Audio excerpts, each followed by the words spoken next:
I'm with Marcel P again. We're going to do stage 4 decision-making exercises as part of our mentorship program. So Marcel, feel free to take it from here.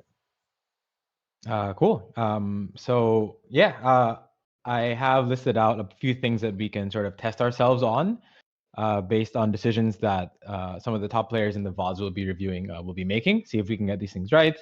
I shared a link to this sheet with you. You feel free to make a copy / add more sheets per game and copy this over. One way you could do it is just color grade them and just see after we've gone through a bunch of these, what are the things we're not getting right consistently, and maybe try to understand why and use that as a point of improvement. Sounds good. But yeah, so with that, I will. I figured for today we could just shotgun a bunch of games, and then maybe another time if we wanted to go over more. We'll still be going over our decision making as to why, but maybe we could do more of a review and then maybe do another attempt again at this exercise like this and see if we improve after trying to see what errors we tend to make and try to improve on that. So let me pull up the first game. Oh, this is a Setsuko game with really loud audio, so I'll mute it. Before you jump into the video, I want to just go over your spreadsheet really quick. Yeah. I think some of the struggle I have sometimes too is deciding when to fast 9 versus stay at 8, which I think kind of is encapsulated in whether you roll or not. But I don't know if that's specifically capturing that. And then also I guess this is more relevant on floor 1, but having a more systematic process to when to scout, and I guess why, as well as on the roll down itself for floor 2, usually kind of order of operations. So I think we've discussed before, on big roll downs, selling all of the units that you don't want, for example, or even open selling in some situations. Mm-hmm. Yeah, I think we'll see what people are. So the games I have for VOD review today are Setsuko, YBY, and some Soju games. Who's been playing really well on ladder. I think he was ranked 1 for a while. We can see what they tend to do around that, but basically, yeah, for roll down speed, I would highly suggest, and we'll see how these players tend to do it. I'll say Setsuko is actually pretty haphazard usually with his bench, but still obviously makes it work. But one way that you can indeed sort of speed up your roll down, and also one thing when you notice that you're slower, you can try to look through your VODs and try to analyze what units are you holding unnecessarily on your bench or on your board, and maybe that's what's slowing you down. I've definitely done that, and usually it is the case that there are some excess units that I didn't really need, and that tends to fill up my bench and slow me down. But as far as knowing when to scout, it's actually a good question, and it'll factor into sort of as we answer these things, especially leveling on 4-1, rolling on 4-1, rolling on 4-2, how deep. A lot of these will depend on so many factors, right? One being how contested do we predict the line to be, and that ideally we should know that by stage 3, right? That you can kind of tell to some extent how contested your units will be, and we'll be looking for that in the VODs. We'll be going through, but I guess you're asking sort of when you try to look for. So I would say ideally going into stage 4, you already have an idea of okay, 3 people are going for Alawi, for example, and ideally you also know there are already 2 out, right? Things like that. And maybe you roll out on 4-2, and typically for me, at least I can say what I tend to do. If I know certain units are contested, I'm pretty constantly scouting. By that I mean on 4-2, I'll roll down maybe 10, 20 gold to a point where to a point that I feel like is a reasonable point to stop based on various factors, my health, streak, things like that. And then I'll look around and see, okay, how many Alawis did people find, right? And that could potentially determine if we send it more or not. Yeah, maybe as we watch these VODs as well, it'll be useful as we discuss what each of us would do ourselves. Maybe that'll also enlighten us on these are sort of the habits we tend to use, the routines we use, as far as knowing when to scout, when to roll, things like that. Okay. And then I think one other thing is on 4.2 specifically, we've like done the analysis before on how much time to spend on augment selection, for example. But Yeah. also like I think one thing I, especially with low APM, tend to do is not give my first off spending too much time on augment selection, and then also spending too much time on roll downs so that I don't have enough time to actually put the strongest board together, position it, and Hmm. itemize. And I think we've talked about this too before too. Is like order of operations on specifically the 4.2 like big roll down and I think 4.2 towards the end of the 4.2 turn, I think sometimes I'm like slow because I know I want to use removers. Otherwise, I get stuck with like items that I can't optimize.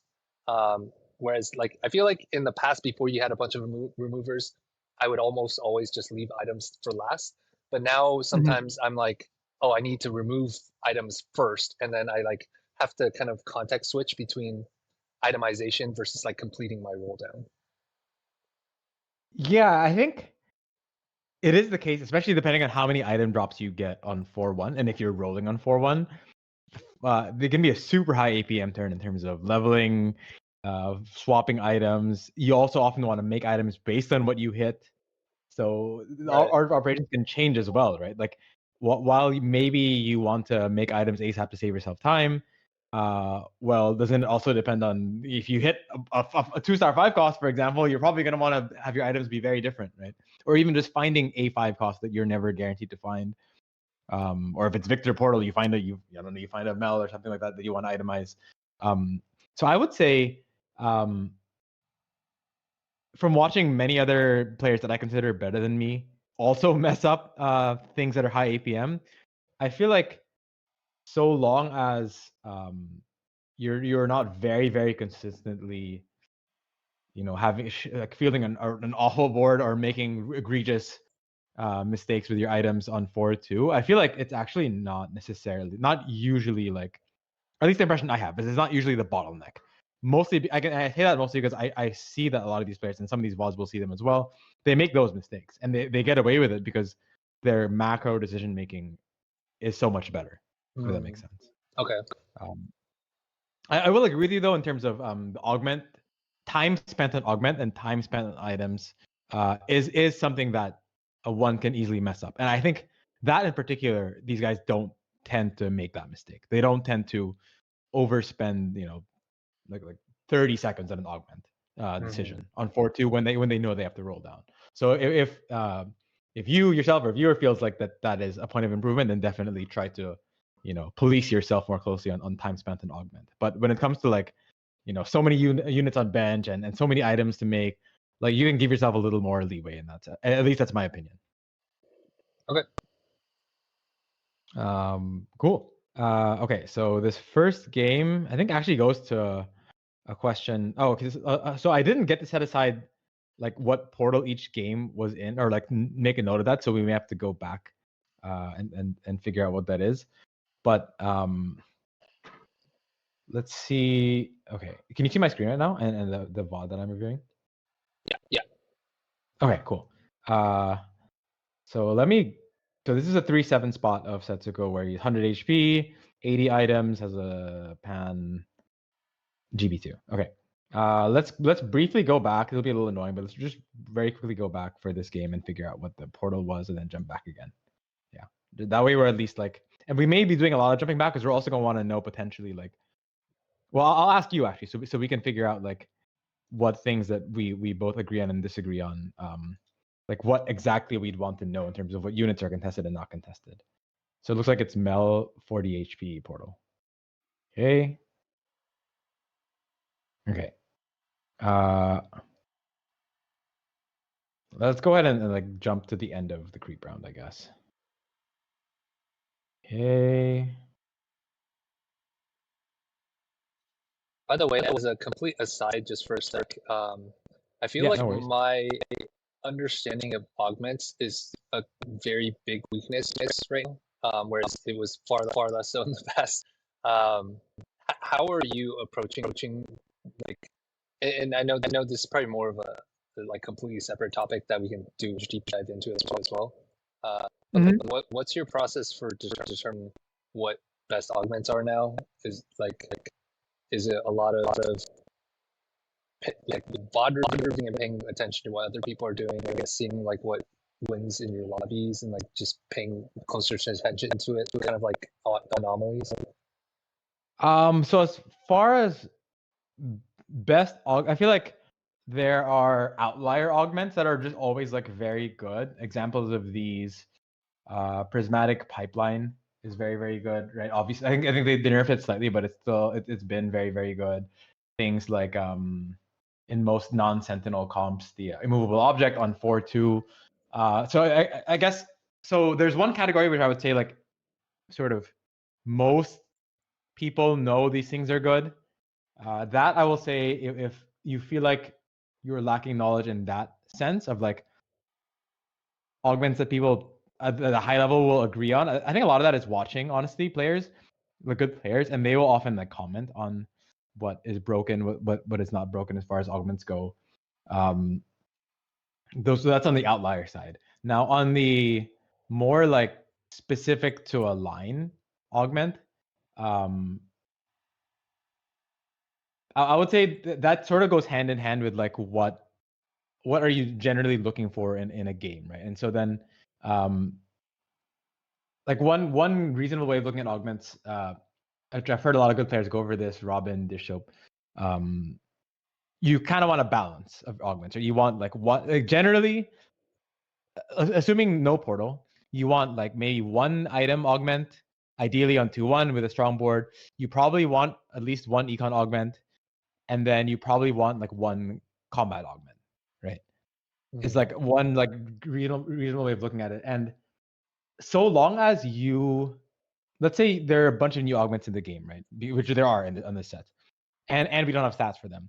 So long as you have reason, you don't have reason to believe that a given augment is like an outlier, whether it's super bad or really really good. As long as you don't have good reason to believe that, then I would say it's easiest to just bucketize the augments just as I mentioned, right? The item augment, combat augment, uh, econ augment, right? As like one way of bucketizing, into three types, such that you're just looking for a balance, and maybe some comps slightly are biased more towards one and the other. How do you sort of know that? Like, I think a lot of it you can kind of deduce logically. For example, the emissary board has a bunch of forecasts, and you can just think of what the units provide, right? Like an unitemized Ambessa isn't that useful. An unitemized Horky isn't that useful. Such that if you're playing those units on your board, and an unitemized Garen is also like kind of not that great, right? So you can kind of figure out logically, okay, this comp clearly wants a bunch of items. So as far as categories of what augments I need, I probably want more item augments. I don't know. This is sort of very general, I guess, but I don't know if this is sort of hitting. Were there any other like specific things around augment knowledge that you wanted to cover? Like I feel like I did just like maybe not brief, but like an overview of like general stuff Yeah, I right think there. that generally covers it. I think the question I was specifically asking is for the outlier augment. So like I was not aware, for example, that Prismatic Pipeline was still good after the nerf. So I think for that I probably just, I mean, right now I'm on vacation, so I don't have the time to like watch so many Yeah, VODs. But I think when I get back, then I just need to catch up on like more VOD watching to just be able to identify what are the outlier augments. I think a lot of it as well is just so I guess, do you know exactly what the nerf was to Prismatic Pipeline? It was like uh something to do with the gold chest or something, or like one of the loot drops mm, got Yeah, moved. yeah. Basically, they removed bonus loot from future gold orbs dropped. Okay. And I would say, so when an augment is already like good from a previous patch, I mean this is the case with any buff and nerf as well, but like I would say with this one, just I guess it depends on how much you thought the power of Prismatic Pipeline was in the bonus loot from gold orbs versus like the base orb, right? The base prismatic orb. And Hmm. I would say, just thinking about it, like what percentage of your games are you really getting like bonus gold orbs besides like, your 5-1? Like yes, starting like 5-7, you start getting like bonus gold orbs every PVE, but it's not like so late into the game. I guess my claim is that by trying to assess how often you even get gold orbs from games in general, and from how strong Prismatic Pipeline was before, um, you could sort of follow. I guess you could sort of imagine that it would still be really good just by like it basically was a tiny nerf was is what I'm trying to get at. Okay. Yeah, I mean, I was not even aware of what the frequency of gold loot drops were, and like that it occurs at 5, 7, and later, for example. So that is knowledge I feel like most people do not have.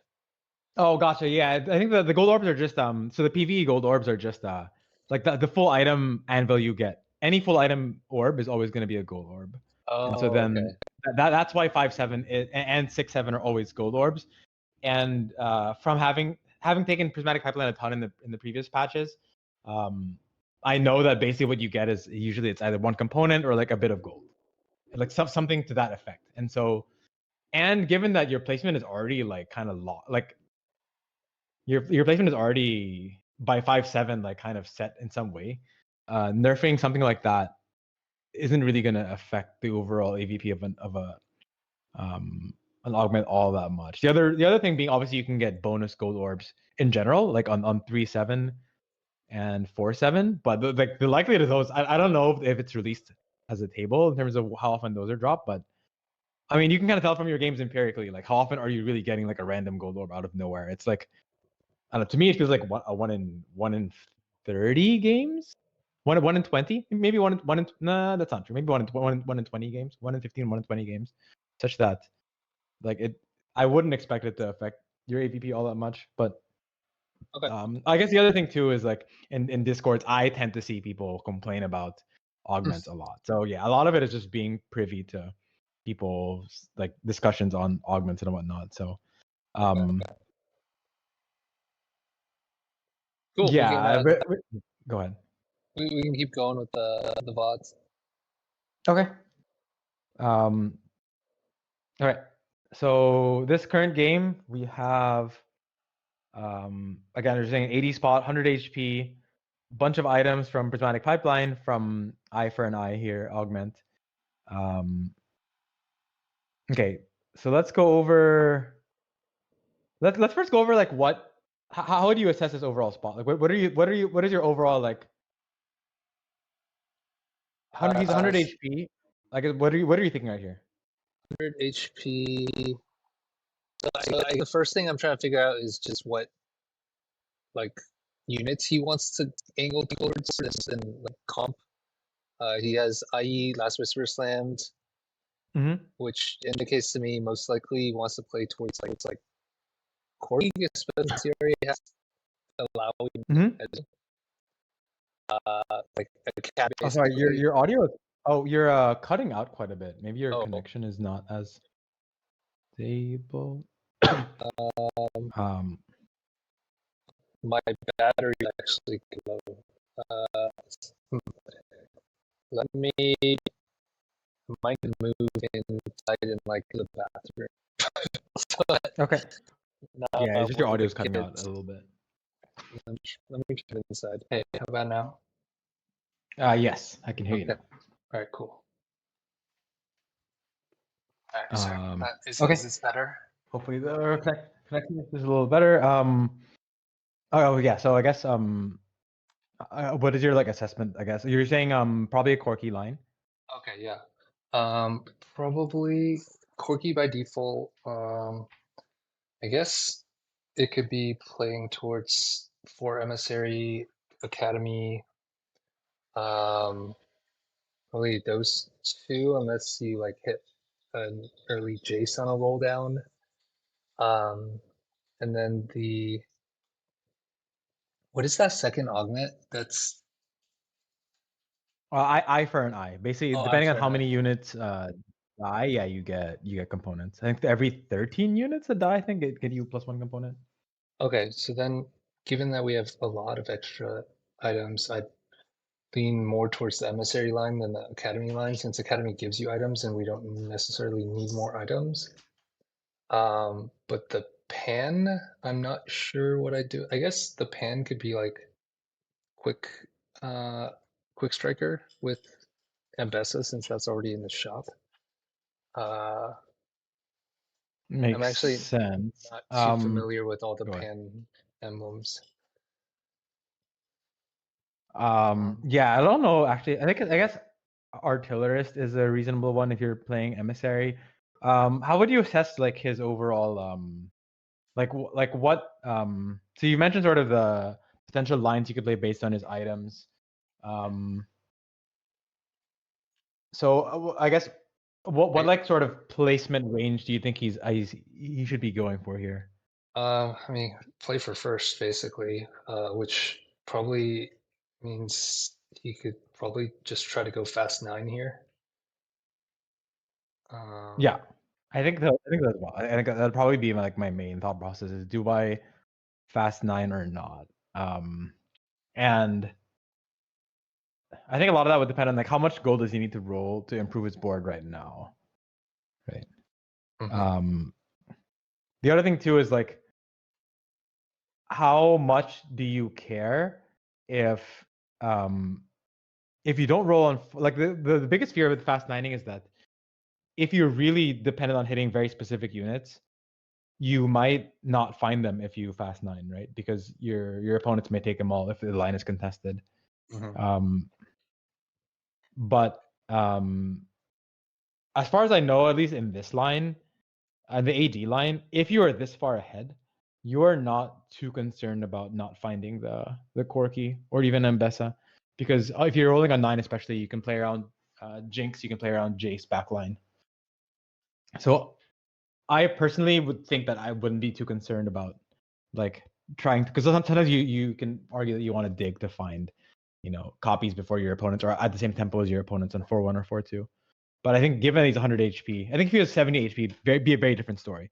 But given he's 100 HP, I've already seen his decision on 4-1 and 4-2. I actually didn't see the rest of this game, so a lot of my takes will be biased as well in that sense. But um, okay, so So let's say you with want all to that being play, said, if you did go want on. to play around Jinx or Jace as backup options to Corki, like when Mm-hmm. I'm thinking about, um, I feel like this might be a mental model thing for me is I Mm-hmm. bucket units into comps and Jinx, I would Mm-hmm. basically be like, okay, well then I should be playing 7 Rebel, or with Jace, like I should be playing Jace with Academy. And so uh,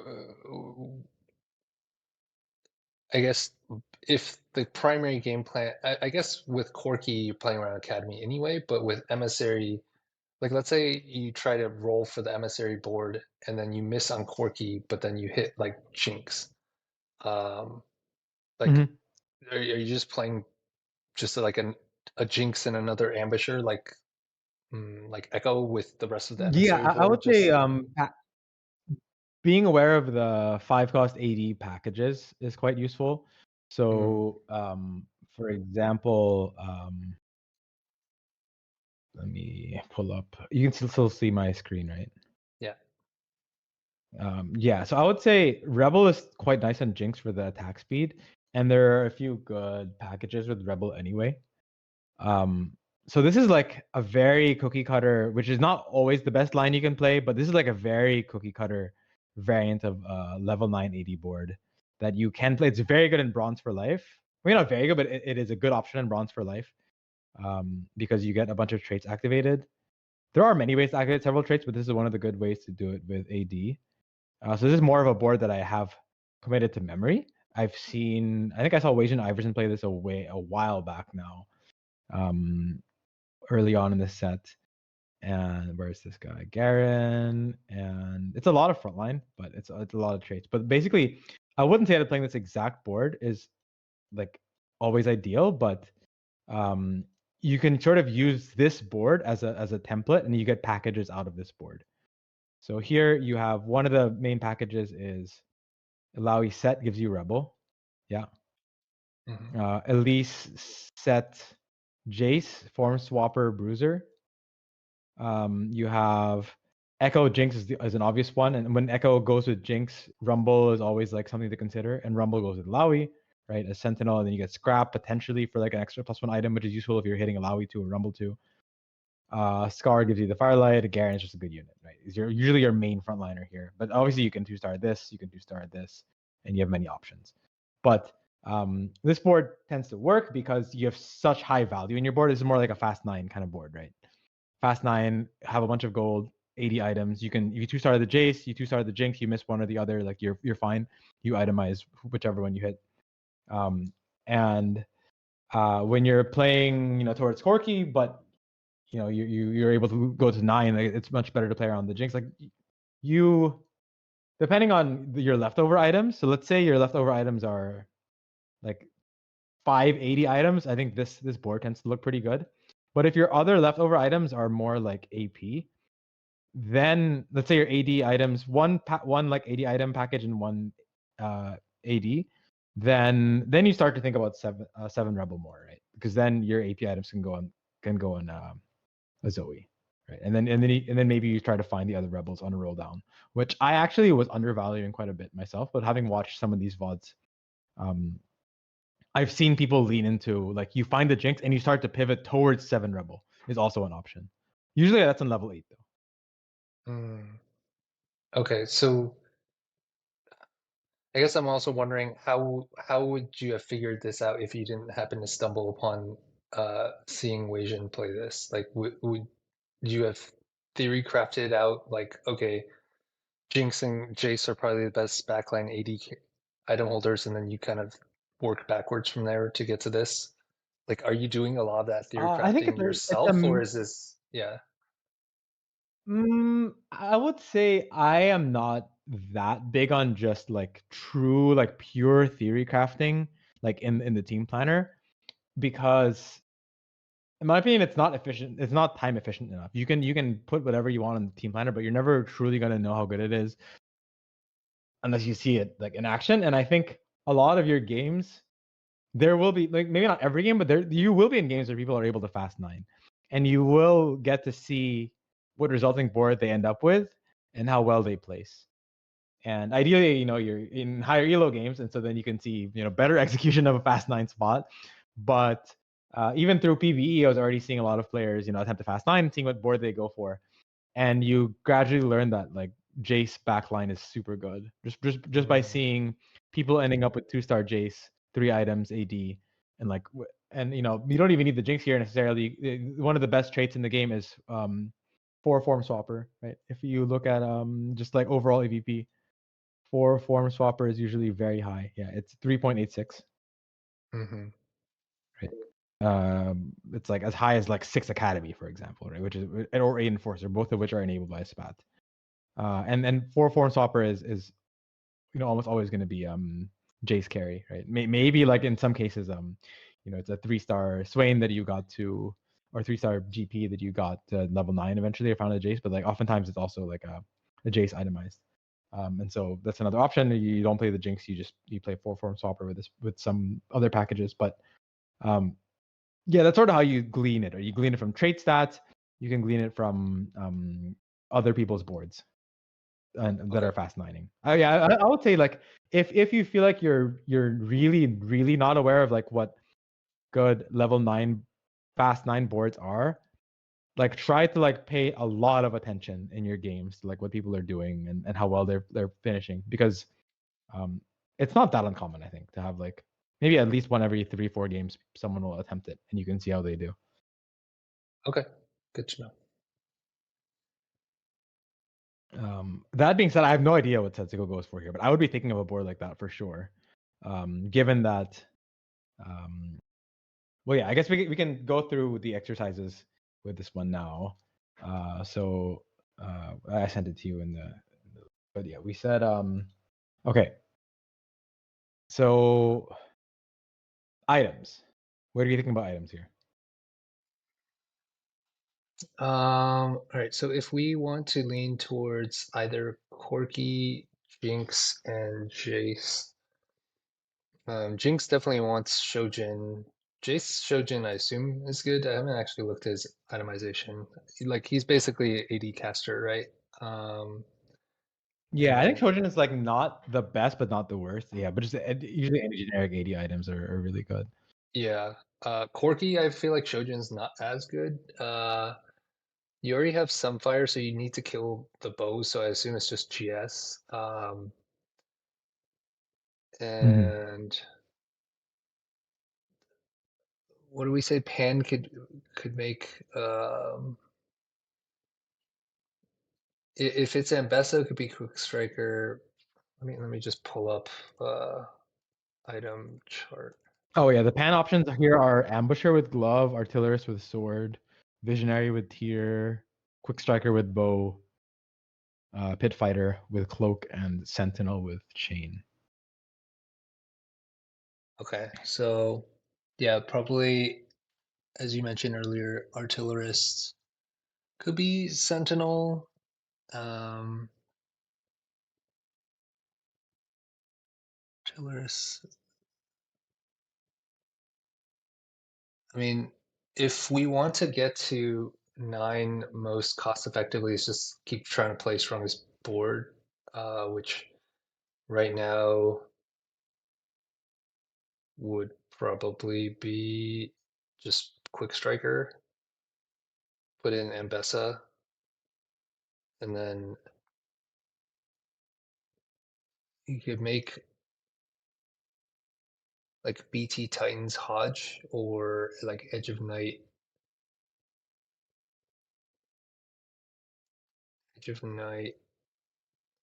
Hodge. I feel like the sword is more valuable as a GS though. I feel like it's Titans Yeah, Hodge. Mhm. yeah, I tend to agree. I feel like killing the bow is killing one of the bows is quite good, and so I would agree with GS. Um, I would be very hesitant personally to slam quick strikers, but I forget what Setsuko does with his items actually here, but um, given that if you are attempting to fast 9, I feel like I would try to slam like the least committal things first, if that Mm. makes sense. So that just like hold Assuming you are off trying to on fast 9, because the moment you slam quick strikers fast, you are stuck playing Ambessa, right? The whole game right. basically, So just which is don't not slip. necessarily Oh, bad, but I mean, if you are gonna go back up Jace or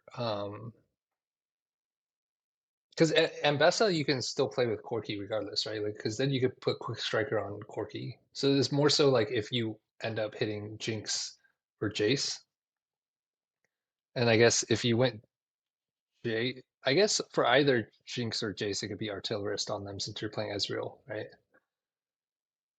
So it seems like it's either Quick Striker or Artillerist. it could also be Ambusher, right? On for Jinx. Oh, right, right, Could right. also be Sentinel, for example. You could also arguably like I mean maybe if you're guaranteed to play Rumble, maybe Sentinel is not but it could be an option, right? Like theoretically, you could cap out much higher if you knew exactly what your level 9 roll down was if you didn't make any items, right? I think it's not always the case, but I think in this case it is definitely the case that you could optimize a lot better, assuming you're playing for true like win out. Yeah, so I struggle in these situations too, where it's like you want to keep so many lines open. It's like, do you want to keep open sword, glove, and vest in case you want to go each of these routes, and or bow as well for quick striker? Because then that really screws you. But then if you play flexibly and you slam all your other items, and then on the creep round you like don't get the component you want, then you're stuck with a dead pan as well. Yeah, I would say here a lot of it depends on how much win up potential I truly have. In this case, I would say the win up potential is super high. The main reason being, we know we're 100 HP. Like he somehow took Prismatic Pipeline and won stage 2, right? And so he has like a scaling augment with 1,000,000 HP.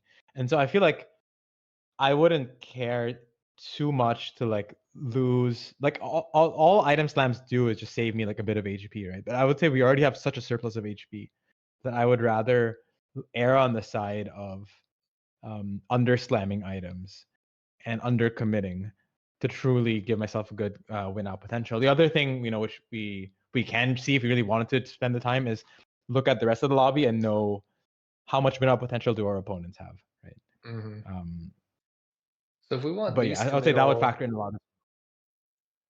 I feel like it'd be GS slam and then like a tank item on Malawi and then just call it a day. Yeah, I think that's what I'm thinking as well. I would, yeah, exactly. I would the G because the other thing too is what are impactful items for your current board, right? And I think completing the GP item. To be fair, you could already just scrap it, and so maybe you don't even have Yeah. to make that. You can make something else. But I agree that I would almost certainly make a tank item here. Third item, Ilawi. Um, Probably just stone plate, even though stone plate's not that good, just because I feel like it kills your components nicely, right? Well, you might want a vest You kill with the the the Sentinel emblem, right? Like if you want um to just actually ye- keep complete flexibility on that pan, you could stamp, or I guess you already have an adaptive. I was going to suggest an adaptive. yeah. I guess I was thinking in terms of you assuming you only want one itemized tank, which given your overall components right now, it's very likely like an ideal way to like finish your items here would be, you only have one tank and then you have two backliners, right? That's what these items are spelling, sort of, right? You have Mm, IE last whisper plus one backline item. You ideally only have one more tank item with the rest of your components, and then you start building towards another dual carry. And so then um I could also see Sentinel Spat being like a reasonable thing to play for. Uh, I would just assume that Stoneplate here is multiplicative value on Ilawi, right? Because it's a third item, such that mm. it could actually help me kill a lot more units. Um, but and then from there, I would think uh, GS is a safe make, and then after that, I would think no slam on the rest of them, or potentially Hodge, but hard to say personally. Because he also has an Ambessa in his shop, right? So he could potentially like itemize that. Like yeah, he could go as far as just Titan's Hodge, right? Yeah, that was And my and Titan's Hodge initial isn't instinct. even that bad on like a melee Jace as well, if you're playing towards that. Um yeah. I would think you just make the stone plate and GS potentially and not the rest, but I If um you didn't have the and you pan, just kind of it would probably be steadfast over stoneplate. Or I guess the hard part is the killing the cloak, and Runon's not that great. yeah, exactly. Yeah, I would rather just kill the chain and cloak already because you're already like wanting to just say goodbye to all your tank items, right? Ideally, and drop Mm, no more, right? hmm. Hopefully, any tank component now is just like a leftover single component after you kill chain and cloak, Hmm. Okay. and then you just complete another backliner. Okay, so our predictions are. Let's go ahead and commit to our prediction on your end at least, so we can sort of start to grade ourselves based on that. So you're predicting what exactly? Uh, Agreed on stoneplate on Alawi. I mean, given that we have scrap, we don't even need to slam GS. Seems like it's not that much better. Although, I guess you could get like Starax or something, which is not as good. It seems Yeah. like there's no real need to actually slam GS, so it's really just stoneplate on Alawi. Um, yeah, and just stop there. Unless we want to play the Ambessa, then we could slam like a Hodge. That might be like the most I'd probably commit to if we want to stay non-committal. And then would you level here 4-1? Um, 26 gold, 30.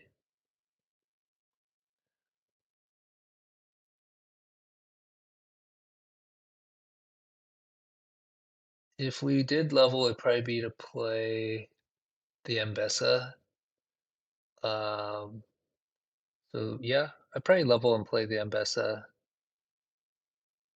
So like gives you, I assume he's beat everyone in lobby right now, so that gives your whole team what 14 armor MR.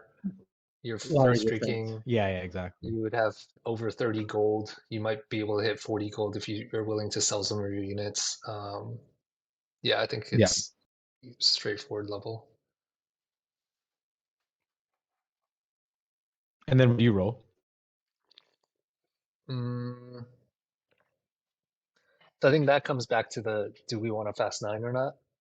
It, I think that probably depends on scouting. I assume we're if we full streak to this point, we're probably strong relative to the rest of the lobby unless someone's like already did a massive 4-1 roll down.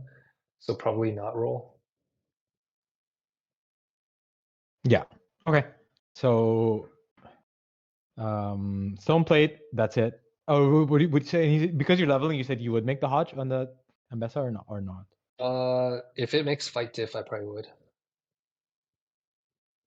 Gotcha.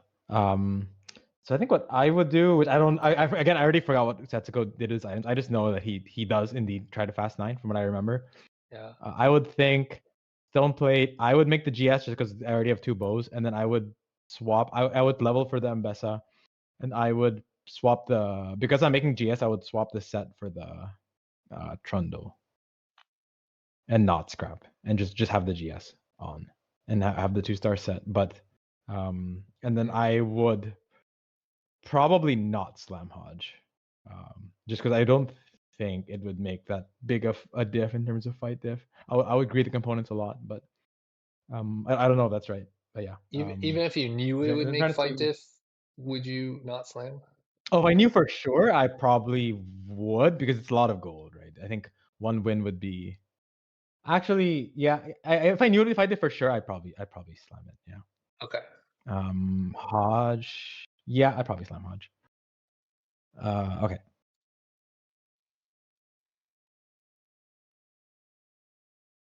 So he levels Ambessa.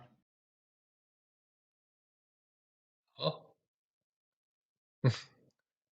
Okay, so he is wow, he made that Sentinel without ASAP. even yeah, interesting. Oh, 4 Sentinel.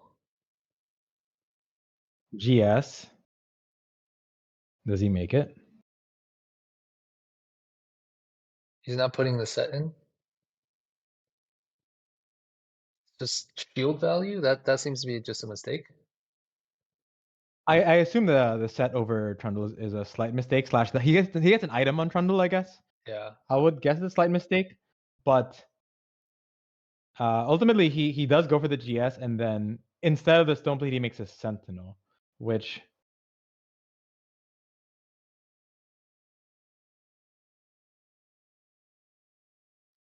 I mean, then it's I'm pretty basically sure it's. committing. He's committing Academy line Oh, he then. commits a Runans as well. He commits Runans as well. Yeah, I guess he's committing Academy line, which is. I think it'd be helpful to know how contested or not contested this line is, but um, yeah, he's basically super committed onto his whether it's just Jace or Corki backline, right? Yeah. He's scouting players now. Maybe we'll get. Oh, he's looking at the thing, the Mel, which is a ton of items. It looks like. Oh, this guy has win out potential. Yeah, the Cambaran player. Yeah. Um. Okay, what are you thinking of here? As far as your like, what category of augment are you trying to find here? So prismatic pipe. I don't even know what category I would put prismatic pipeline in. Is that just more items? That's like items and gold. Yeah, I would say that. Yeah, items gold, slash sometimes gives you a support item, which is like global combat basically. But I think in this case, I assume it gave us the radiant converter, right? Which is how he has the radiant sunfire Okay. So and a bunch of gold. we have item gold and then the second augments item. So definitely not more items. Team combat seems ideal. Power shields, I feel like Mm. that's too specific. So probably roll that one. Omni vamp. I feel like not that great, especially since that's mainly good on low mana. It's I feel like none of these are really good. If I had to take one, I'd probably pick malicious monetization, but like not feel happy about it. If the goal is fast nine, just to like get there faster. Oh, the issue with this one though is that you have to kill units, right? Oh, right, and we're not spending money to do a roll down. Yeah. Because we're not rolling. Uh, Yeah, I would almost like never take. I mean, I could be wrong here, but I personally would almost never take malicious monetization here because we're already rich, right? And we're not that unless you're willing to roll here. I feel like you're likely to be weak this stage if you are committing to fast nine, right? yeah. Okay. So then roll one, two, and then I mean the third one's. And maybe I'm just like not thinking about who. I don't even know who like the late game shield units are for 4 and 5 costs. Yeah, I would probably roll 2, 3 and consider one as like a weak global combat is what I would think. Because I would think that one is definitely better than 3 because I don't really need Omnivamp for um the items that I have, right? Especially if you're considering Corky slash Ezreal slash Jace, Heimer, maybe. I forget what the Academy items are. I don't know what the Academy items are here, but like none of those guys really want Omnivamp. I would just think Power Shields is just better than those two. So I would probably roll 2, 3, but Okay, so um you're considering taking powered shields even if you're not playing any like units that actually shield. oh, It's I just think it's higher value than malicious monetization and sated spellweaver, right? Because it gives you something. It gives you a shield at 50. Like the first time they follow 50%, they gain a shield and you get durability. And right. some of your units shield. Right? If assuming you're playing Sentinel, your Rel will shield. Your Loris, if you play a Loris in your board, will shield. And your whole board will shield at 50%, right? So you get some durability. But Okay. um, I And mean, I just Jace. think I don't think it's amazing, but I think as I said, I think I consider it as a weak combat option, but it is combat, and it's better in Okay. my opinion than 2 and 3. Okay. Yeah, makes sense. Let's see. And you were saying you would roll. Okay, it sounded like you wanted to just roll all of them, right? Yeah. Basically, yeah. Just which I think is that's kind of what I want as well. He gets a tier, which kind of. So he rolls 3 and 2. Okay, now what? Neither of those are good. I mean, I guess nah. I feel like Paint the Town Blue is more of a early game value, right? Like tempo. Plus, we're not playing Vertical Rebel. I mean, we could, but we're missing like all of the one cost. Yeah, I feel like it's not. I mean, you could take this and try to really play towards Jinx, but Yeah, um, this seems like pretty bad. I So I'll would. probably just take Yeah, Powered Shield. you would just take power. I think I would as well, because I wouldn't want to be left with these two options. But Yeah, you could also just roll power shields and say that if you miss on power shields, then you just hard force Jinx. But I would probably take power shields here, but wouldn't be happy yeah. about it. I'm curious what he does here. Gotcha. Okay. But yeah, just a note to like in terms of just because it sounded like you wanted to roll one before the other ones almost here. Um, I would just like make sure to categorize like each thing like appropriately and know what you're going for, and just like here I would basically say as far as like 1, 2, 3, 2 is an untakeable. It's 2 is an econ augment, and I don't really need econ based on my first 2 augments, and um, it's hard to take when you're not rolling that much, or if Mhm, you're like in the lower half of strength and at the current point in the lobby. Yeah, if that makes sense. mhm. Which he was more than likely going to be given he's not rolling. Yeah, Uh, I mean, assuming he doesn't roll. Obviously, we don't know yet for sure, but I assume he's committed to not rolling. And then 3, I feel like is mostly a melee comp thing, and his items are not melee. And then, um, yeah, and so then 1 is just the best option out of the 3, assuming you want global combat. I mean, is there a world where you could take malicious monetization, do a massive roll down, and like if you hit everything? I guess this more so depends on if you're contested, but if you were uncontested, you could like do a massive roll down, and if you were able to hit your Corky 2, your Alawi 2, then because you could make like what something like 40 or 50 gold off of that. It's a question of what gives us higher win out potential, right? Mm. And assuming, because we know we're playing for win out, right? We're 100 HP. So do we get more win out potential by getting temporary strength and getting the gold back? Or is it by getting like this permanent global combat, which you already kind of lack within our board, right? I feel like the if anything, I would say you have a higher cap by taking one and then hitting your board anyway. Mm-hmm. Which I would say in his spot, you kind of can rely on, right? Like you will very reliably, assuming you get to level 9, you don't roll a single time now. How much? Here's another good like test. Assuming he drops standard amount of gold, how much gold is he gonna have by 5-2? And we should have a good idea. We should have like a non-shit answer for this. Ideally, right? It should be like fairly close to the answer because it's very predictable. Like just off top of your head, he's 51 gold here on 4-1. On 4-2 now here he is 62. How much gold is he going to be by 5-2 if he gets like So a no gold orb, no prismatic orb on 4-7, and he levels and rolls on 5. Let's say he rolls in 5-1, how much gold would he have? And if he rolls in 5-2, how much gold would he have on 9? so on 5-1, let's just say 10 gold per turn, uh, which would be slightly more because you probably have some type of streak or Mhm. winning rounds. But let's just say roughly 40 more gold from just interest, Mhm. and then I don't know on average how much would drop on creep round. I'll just say let's say another 8 or something. Yeah. So let's just say around 50 plus, so 110. So about 50 gold to roll, 110 gold going into 5-1, and then leveling is probably what, like 64, something like that, right? It's Yeah, 72 we're right at now. 72 minus what? How many rounds? 1, 2, 3, 4, 5. So 10, 60, 62. Yeah, Yeah, it should be 64, I think, right? or 64. Yeah, So then he'd have like like something like 50 gold 50 to to, roll. yeah. And if he leveled and rolled on 5-2, he would you'd have even more plus 9, right? So he'd have like 60 gold to roll, which um like you could fathomably like really cap out with that, right? Which is why my whole point is that like you don't really need econ. My whole like Mm. point of assessment is like, do you really need this gold? And the answer, in my opinion, is in high likelihood no, because you are gonna hit. You're gonna hit a pretty strong board of that amount of gold to roll.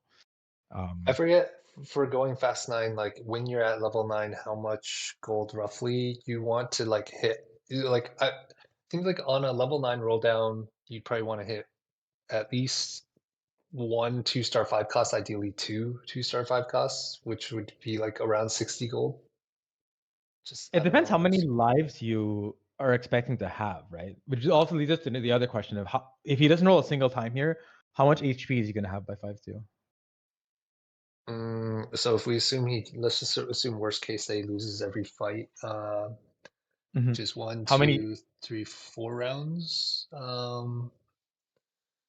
If we lose each round by like, let's say, average of 5 units, 8 plus 5, 13 times 4, 42. But no, Mhm. 52. So, I mean, it's still very healthy. He'll be above like 40 HP, I feel like, in the worst case. Going into 5-1, yeah, which is like 3 lives. So like even if you didn't instantly 2-star or 5 cost, um, you're still in an okay spot, right? Yeah, Like yeah. you ideally 2-star or 5 cost eventually, but I think if you roll down on 5-1, let's say you commit to 5-1, I would probably think you could even 5-2 here. But if you, depending on how much gold drops from the orbs and whatnot, like you 5-1 and you hit a few 2-star 5 cost pairs, and you hit some 2-star 4 cost filler units or a tank, I wouldn't think your spot is bad just because you didn't hit a 2-star 5 cost instantly. Like I would probably say if you don't have a single 5 cost pair, then your spot becomes a little sus. And let's say you don't have, like, here he's going for like what, Jace Corki, right? And let's say you don't have Corki too, and you don't have a Jace pair, it's a little sus. But is that gonna happen when you have like 50, 60 gold to roll a 9? Not very likely. Like you're very likely to hit Corki depending on how contested he is. Even if he is contested level 9 odds 50 gold, like one-way contest, you're still like very likely to hit that 2-starred. So how much gold are you expected to roll to hit a like a pair of a 5 cost? Usually it's like 40 to 50, I think. You assuming that that unit is not like way like super contested, 40 to 50 gold, you'll usually hit like a pair. Yeah, and if you have multiple outs of 5 costs, then that increases the odds. So if you're playing towards Jace, and we can also have, so it's like you have Jace, Jinx, or Corki, so your odds are pretty good to hit at least one of them. Yeah, exactly. He has 3. Especially he's already. It seems like he's committed to the Sentinel line. I don't think he necessarily has to play like Sentinel Academy, but it's very likely now, right? Given his spat, because you could Yeah. still like 3 Sentinel with a flex backline, right? Even like a 4 form swapper or a Jinx with just like Irelia, Ilawi, Rumble, right? And just those, and then you just do a bunch of high quality units. But I would Mhm. expect he's now like very likely Sentinel Academy. Would you even Um, like hold Twitches on a massive roll down? Like if you Oh, so I just think this want, patch I almost never. okay. I have tried doing that. So I do it when I know Corki is super contested, like and I'm like dying, like stage 4. If I know like I got myself into this shit spot where I'm in a like 3-way like Corki lottery on stage 4, and don't even have a single Corki yet, then yeah, then I will buy the. I think I've like had to play like fucking 4 emissary, and my item holder is Twitch, just because I didn't find a single Corki. I'm pretty sure Ezreal is better in those spots, but like I didn't even find Ezreal too. So like sure, then Twitch 2 with no trade is just best. But I'm pretty sure in general you don't tend to hold Twitch besides spots like those, Okay. unless you're like angling Twitch, which I tend not to this patch, but a few players are okay with it. I've seen Title do it a few times in his match history. Um, yeah. Okay. So we can see, does he? I assume he doesn't roll. Let's see. You can keep going through now. Like we can kind of speed through his decision making, and we can see what happens with his. So this opponent is 7 rebel, level up a bunch of gold. This guy's spot looks awful. He's double econ and okay, so he takes a 1 unit here. We expected on average 5 per round is what you were saying. Hmm. 5 unit loss per round. I He's think a that was being Corki. like conservative. Yeah. I think that's what I would say. So I'll probably say like 3 to 4, but obviously a lot of it just depends on matchmaking. Um, okay, he's facing a Corki. So Corki is quite contested this game, or at least one make contested. He wins this round. Oh No, wow. okay, 1 unit loss. What item do you take here? Um, I feel like I would be ignoring item and taking Jace or Rumble, Yeah, for sure. I especially agree with. since might still have eye for an eye. Yeah, But agree. assuming that we have open tier on Trundle and then tier and glove on item bench. Open tier Trundle tier. Yeah, Okay, so mm, basically need something to kill tier with. So we're playing AD, so not bow, not another tier. So it's either vest or cloak. Probably. Well, I guess we have force. Eventually, we want to play Rumble. So Vow on Rumble seems decent, or I guess adaptive on Rumble's fine too. Um, I don't know, either cloak or vest. yeah, that's what I would think as well. I'm not actually sure which one's better. I would guess that adaptive is not that good on Sentinel, and so you just take Vow because adaptive is like not awful, but I feel like it's not amazing because you already have so much Hmm. resistance. Hmm. So I would just take Vow, and Vow as a one-off is like you're never that upset about it if it ends up on whoever as a one-off. Oh, let's just put it on lease for now. Yeah. Um, Oh wait, do we is have this anti? the belt is from his augment. Oh, okay, Would you do anything with items here? Anything special? probably Vow on Oh wait, we didn't even build a third Alawi items. Okay, so this is probably a first Alawi item. Yeah. I think it's either Steadfast Redemption or Vow Guardbreaker. Which one do you like more? Mm, Probably Guardbreaker, so we can get like a full secondary carry going. I forget if we have like more components coming from an eye for an eye, Yeah, I'm but not sure actually, but also I guess Vow is not that is pretty good with powered shields is another thing to consider. oh right, Yeah, I would think Vow and then either you slam guard or you don't slam is what I would think to do. Like guard Ezreal or just no slam. yeah, Because he took such good losses, right? On 4-2, 4-3. yeah. Oh, I forgot we still have item components coming too. Yeah, so probably just Vow. I could see an argument. I guess he already lost. So like maybe you don't even need to make guard, but yeah, I'd make Vow. Is he making he must really value redemption if he makes redemption here. So I would Redemption think with Vow. four Sentinels seems pretty good though. Yeah, I agree with that. I just feel like it makes your item economy a little odd. He could also opt to not slam anything, but that sounds could have been okay. He does. Oh, actually, yeah, he does make Vow. Okay, and just guard. Okay. Mm,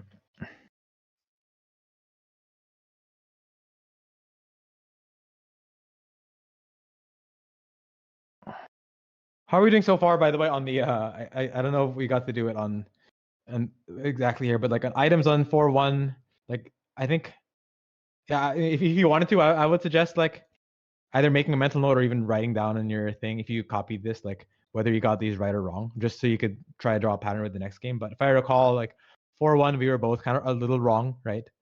I Yeah, wanted the GS and Stone Plate. He made the Sentinel, and then level on 4-1, you're correct. We said no roll on 4-1, which is correct. So this is like an not applicable. Augment, I think you were like slightly wrong.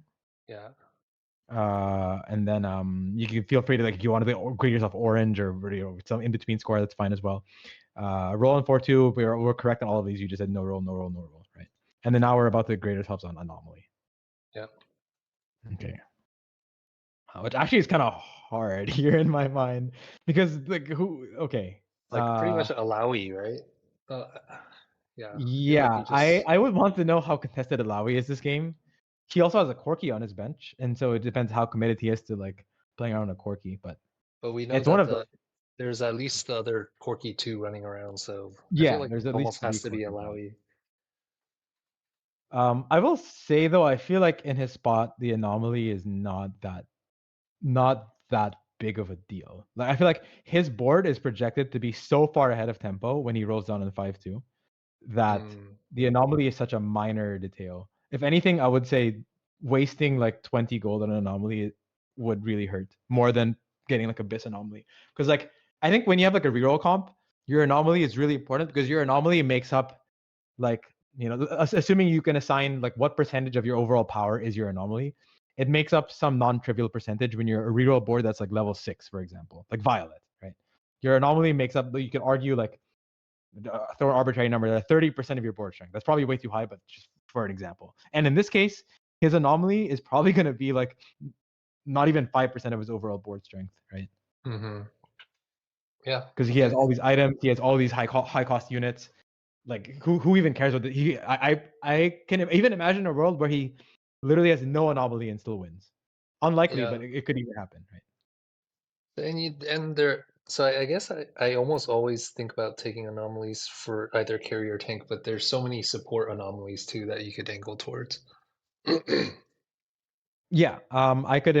I just he doesn't have the units I would want to put those on, but like I would be willing to take, for example, a dramatic entrance on like I've seen they take that on a supportive unit. Dramatic Mm. entrance, you put it on some random sentinel unit, and then you get a CC. Other support ones are like the chill one, but I don't know who I'd put it on here. And The then 15% execute or the one that I we think talked about last time. Share your energy, maybe. Yeah. Yeah. I could actually see that being okay here as well. I would probably take it here. I don't know if he would. And then execute, I tend to view as not that supportive, but more like unit specific. But yeah, that usually is quite good on Corky. But Yeah. Because then okay, you don't like need Corky to be Corky 2 for that to have some value. that's true. Yeah. I would imagine you wouldn't want to spend more than like 5 to 10 gold on this anomaly, but obviously it depends on what options he has. So let's just go over each one and see, what make predictions based on what he sees. I assume this is this doesn't seem like an Pass. always roll, right? Yeah. Oh, he got another item. Wow, he's getting so many eye for an eye. Okay, would you take Uh, this on Ilawi? yes. Uh, I mean, I guess the main thing is Alawi is probably super contested, so you're not sure if you're gonna be able to two-star him for a while. that is one fear I would have. This one to me is close. How much HP I does Radiant Sunfire give Yeah. you? Okay. I It's think like a it's a good lot, that you're right? asking that question because that is also my question. Is how much HP does this guy really even have? I Radiant Sunfire is don't. 300 HP, and you gain 12% max health. Oh, okay, that's a lot. That's a lot of HP. His other two items don't give HP, but I really like taking this in the sense of that you save so much gold. Yeah, Um, and it has a high cap out. And assuming like some people with Alawi's will die before you, like I assume you'll be able to hit Alawi 2 at some point, and the cap's pretty high when you do hit it, right? the other thing, yes, agreed. And the other thing is that he has dual backliner, but single. At the moment, he's projected to have dual backliner, single frontliner, and so a tank anomaly is way better than backline, in my opinion. Here, Yeah, I've heard arguments against that. In that, like late game, you really mostly care about like just DPS. It ends up being every fight ends up being kind of a DPS check. But I would think here, dual backliner, single frontliner, you value the tank anomaly more just because you're getting more of what you don't have truly solved just yet. So I would, yeah, assuming that Lawi is not like a million way contested this game, which we don't know based on his scouting so far on stage 4. Here, if I would take this, I would have to look around and make sure that like it's not like there are literally 0 Lawis left. Because you could even imagine putting this on Elise, right? Like if you have if there are like 9 Lawis out and 0 Elises out, you have to put this on Elise, right? mm, Um, yeah. Let's see what he does. He doesn't even scout the Lawi, so I guess he either just knows or he doesn't care. yeah. Because I Okay. feel like backline you don't even really want to put it on Corki, like because I feel like you really just want to play towards Jace now, right? Jace or Jinx, Um. but preferably Jace. Yeah, he'll be like duo carrying, I guess. But yeah. And especially if you're Uh. just first, like you're basically trying to this guy. It's like what he did against Kim Baron. Yeah, I'm actually not sure how strong that perfected chem tank one is right now, but that's definitely like your biggest threat. He did a scout. We can take a look real quick to know like what happened with in terms of like units that are out. Okay, so there's this guy is 3 Corkies. Corkies out, 4 emissary. Black Rose, Milk Spring Black Rose, Visionary sort of, or like maybe pivoting to Silco, unclear. There's a That's a Jace on his Jace. board. That was a Urgot 3. There are so many Corkies out, right? There's 6 Yeah, Corkies out. yeah. You could argue that it also like helped him determine to not roll on 4.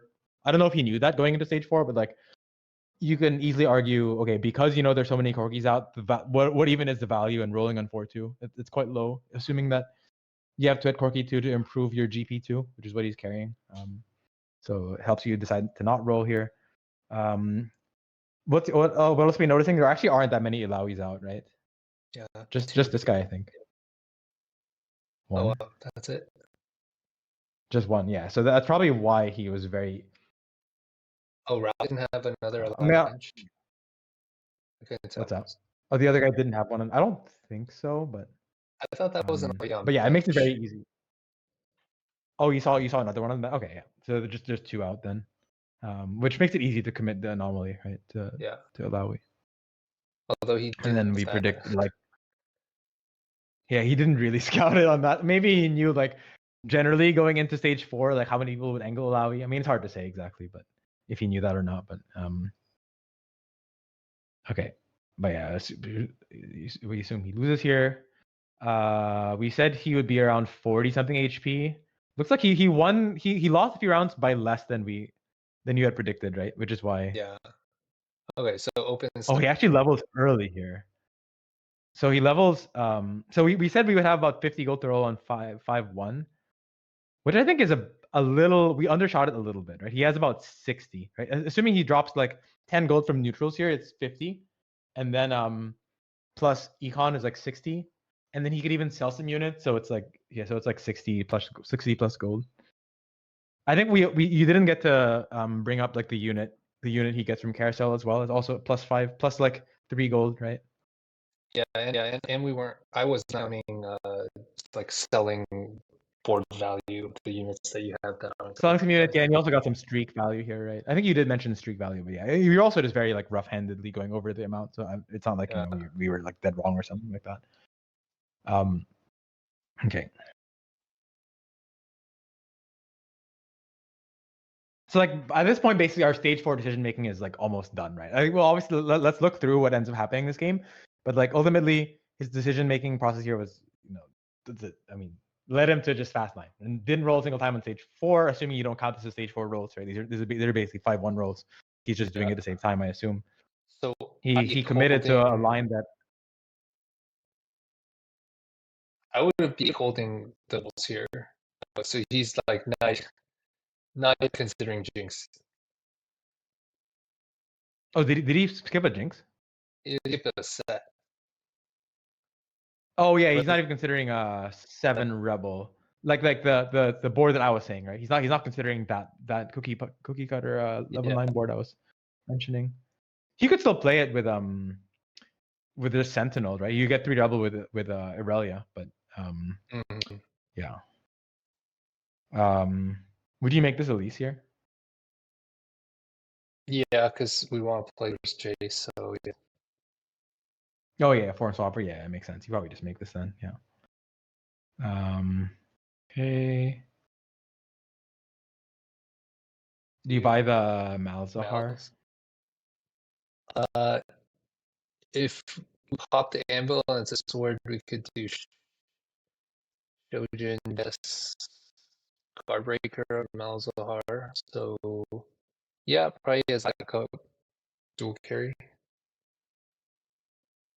I wouldn't, but like I would. Yeah, I guess you still hold. I assume he holds it, but I mean it's just not that. He just even skips it just because he's just not that good in this comp. But he used to be amazing in this comp, but yeah, nowadays not so much since the nerf. Okay. Thing. I'm trying to see if there's anything interesting here. Okay, now Would you buy the Jinx here? Surely you buy it, right? Yeah, you definitely buy it here. He's the other thing to consider is he has no Jace and he's 1 Corki and Corki's super contested, right? So he's kind of starving for an 80 backliner here, besides Ezreal. So you just take any 80 item holder you can get. It's 5 rebel, not the timer. Yeah, you could. I don't know what his extra academy items are, but like, I mean, you don't necessarily have to like enable 3 or 5 rebel. I mean, 4 rebel, whatever. Like, it's fine. You could put Zoe in and Lux, but not that Stork is that good anyway. But like, you could get 5 rebel in if you wanted it with Zoe. 6 might be better. Yeah, I would think so as well.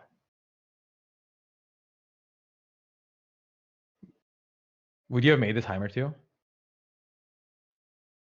I don't think we items for him, so probably not. I guess I could you like. Actually, I don't know. I guess you pop like blue buff, guard breaker, G. Yeah, I actually don't know what the academy items are, but I actually would have made the Heimer too here. But I guess he's like hard, given he has the Echo on board, he's like more committed to Jinx. It looks like. Yeah, from a shred stamp, it's just like not effective, not efficient.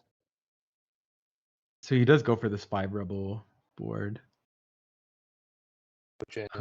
So yeah, this makes it very clear he's trying to angle Jinx, right? This is like very likely then oh wait, but if he makes Shojin, he's double Shojin Last Jinx. Whisper.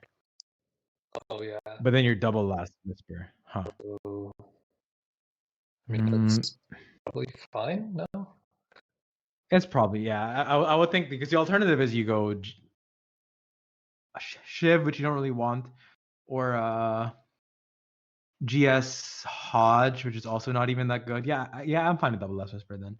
I mean, Shojin Shojin, I is like basically based on Jinx, right?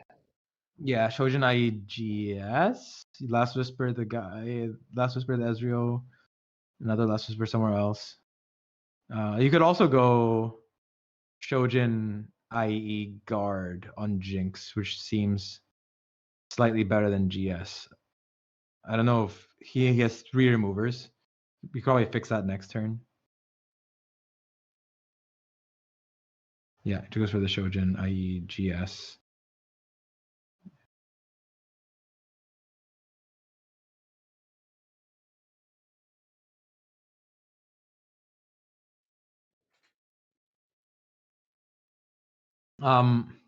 So actually, ultimately, what he ended up doing was a hybrid of what we had thought he would do. Right on 4-2, I was saying he could play towards the Jinx board, and then when we saw him slam the Sentinel spat, we thought collectively that meant that he was angling more Academy, but it turns out he just thought Sentinel spat was just good to make, right, as a pan item, but he just either he didn't even make the Heimer too, right, which means I feel like he's not even truly thinking of a line. I feel like he's just clicking on the units that kind of make sense. He found a Jinx, AD items. Maybe he was thinking of playing this Jinx line, but like he didn't really like play like Academy line. He just went Sentinel spat, good now, good later. At least that's what I think was happening, right? Yeah, and Sentinels need to flex between Core Jinx and J. Like you can get them all. Yeah. And I think that's And like also this board is not a standard board. He's also not even. So I said earlier that if he wasn't paired on a 80 backliner nor a 2-star Corki, that I would think the spot is bad. But look, he won around. What did he beat last turn? He beat a LeBlanc to Victor Mal. The guy has 40 gold to be fair, but why is his board better than this guy? Oh, the guy's combat. line. The guy's combat really sucks, right? The guy's front line is kind of mid, yes, Yeah. and then Setsuko's front line is really good, right? Or not really good, but it's quite good. It's quite good. I mean, I think just Jinx is just allowing overtuned to with the 3 items. fortified and the radiance. I mean, I feel like Setsuko's is insane. Yeah, his front line is really good, and then the Jinx does so much damage with this build. Yeah. Um, Also, it's just like a naked Elise too. yeah, I guess eventually maybe allow form swapper, but not even that necessary. Oh, so now he buys the sets. He earlier, okay, so he maybe should have bought the set earlier, but I mean, it's obviously better than the Zoe. I mean, you could also buy the Collie, and if he finds, I guess he would need the backs. He'd have to drop the Corki And and what else? Elise, right? Yeah, I could see him potentially. Well, then he'd have to find a Vex slash what's the other unit he's missing? A Collie's in oh, his shop wait. though. He's not even buying it. Oh, okay, no, Yeah, he buys. Yeah, okay, makes sense. Jace over.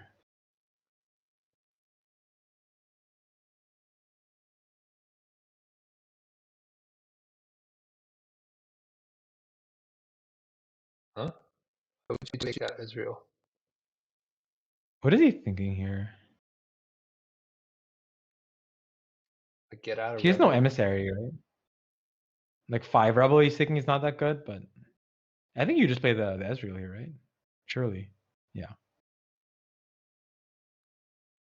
And this makes sense, obviously, because like Artillerist is just buffing one unit where the Jace is buffing like a bunch of units. And it's just a quirky one.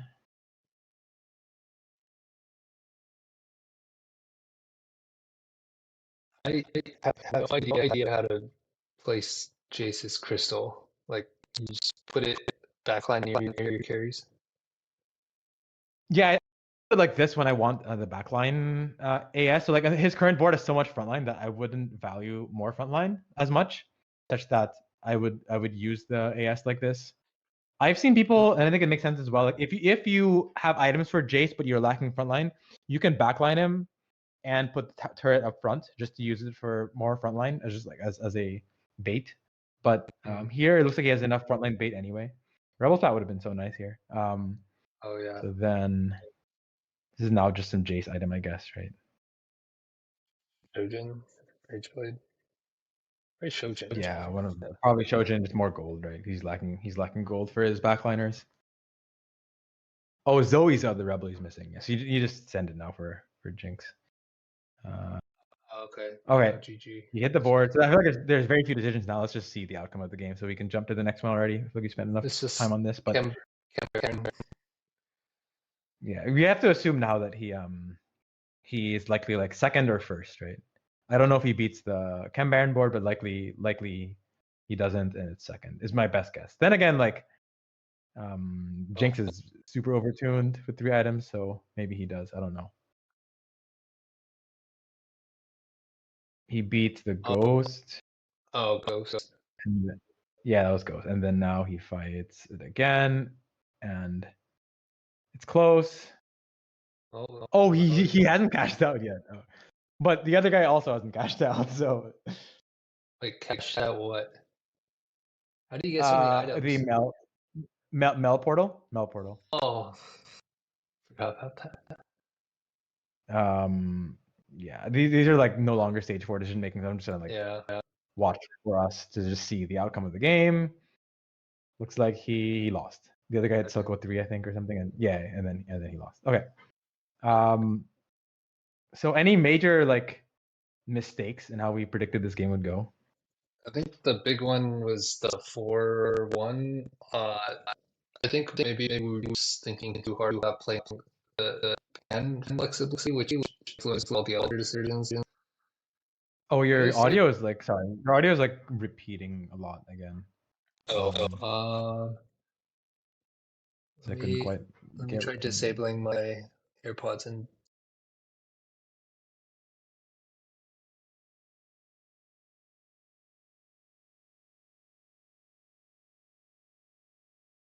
All right, how's this sound right now? Better. Okay. I probably need to head out like half an hour. So Okay, we can do another like one more game after this, wrapping up this one. yeah. Or we can even leave in the middle of that one. Obviously, just whatever works for you. Yeah, the biggest thing was 4-1, the decision. I think just realizing that Cell emblems is probably most flexible, at least playing AD. Yeah, it's just so easy to fit multiple Sentinel, right? And I guess he's probably arguing that each jump is like not that trivial, like 2 to 4. It also affects your whole team, right? Which unlike the previous Sentinel traits from before. Yeah. And then for me, the 4-2 augment, just like categorization, should just be ignoring the econ augment. And then I think I've been focusing too much on powered shields, like on shielding units, but just add a baseline even without shielded units. It's like okay. It's like not the worst thing, not the best thing, but like better than the other 2 options. Yeah.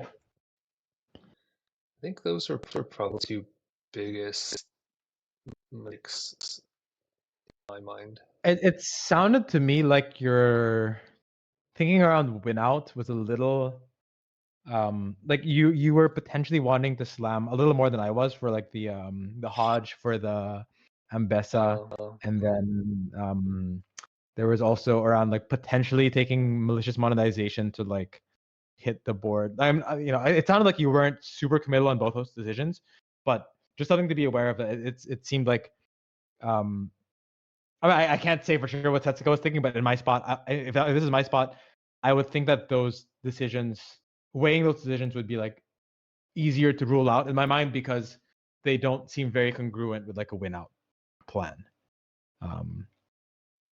Yeah, not to argue those are egregious decisions by any means, but just sort of that's what I would be thinking in terms of other things to bring up about the game.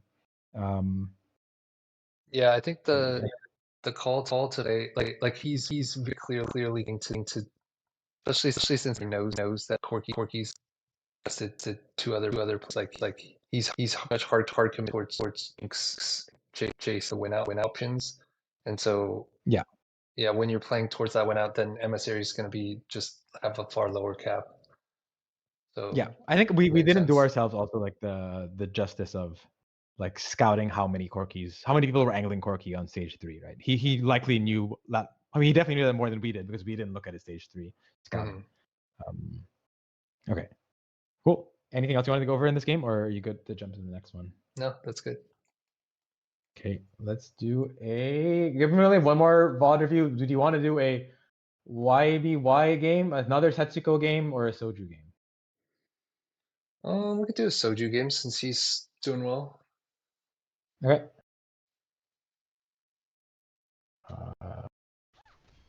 What is actually good? Okay.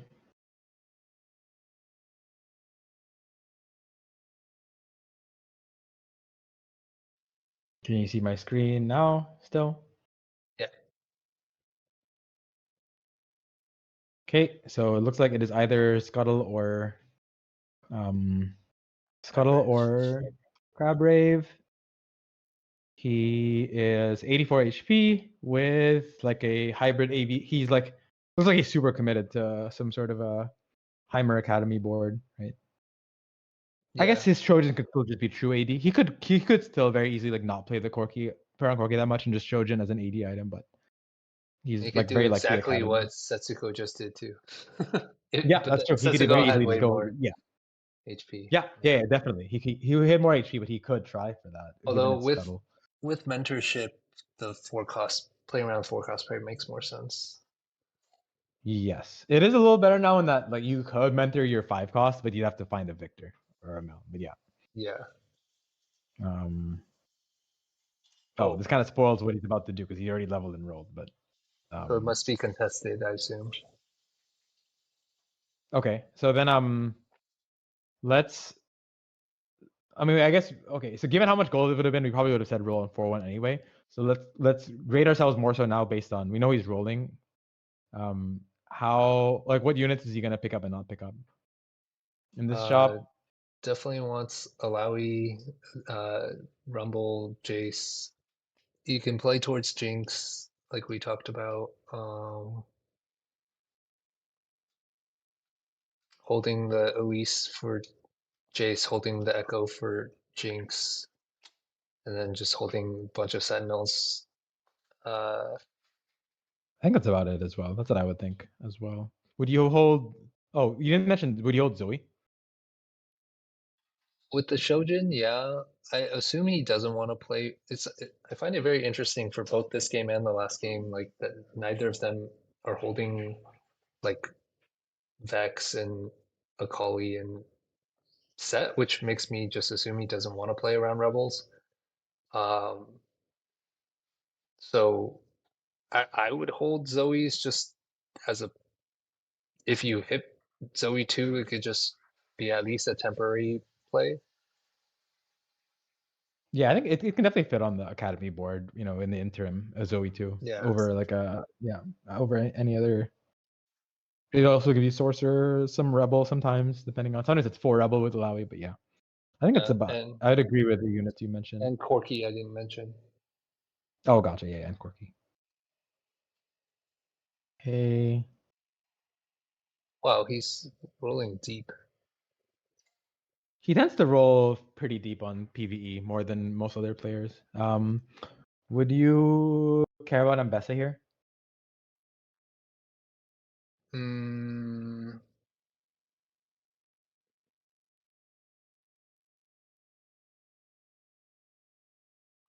I'd probably try to get a third rebel in over Mbessa, or artillerist. I mean, Mbessa's probably the best next in, at least right now. But even then, like Elise might be better since you're frontlining Swain. So probably not Mbessa. Yeah, yeah. You probably buy the elite, the Swain pair. Yeah, it's close. I probably, given it's a pair, I probably would hold it. But yeah, I could see the argument of not even just ignoring it even.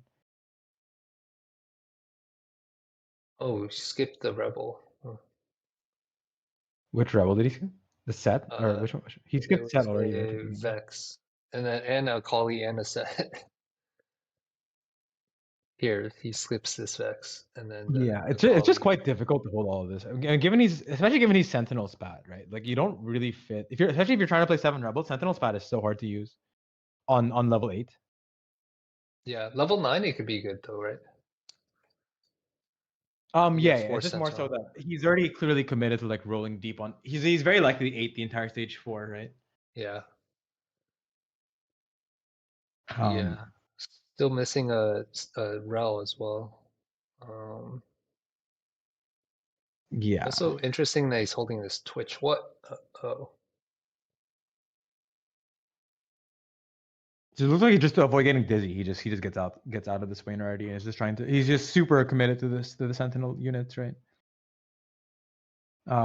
Which again, it's possible he knows that Sentinel's not that contested this game. Is high EV, just based on the scouting on stage 3, stage 2. But um, also, by the way, like he rolled all this gold pretty deep.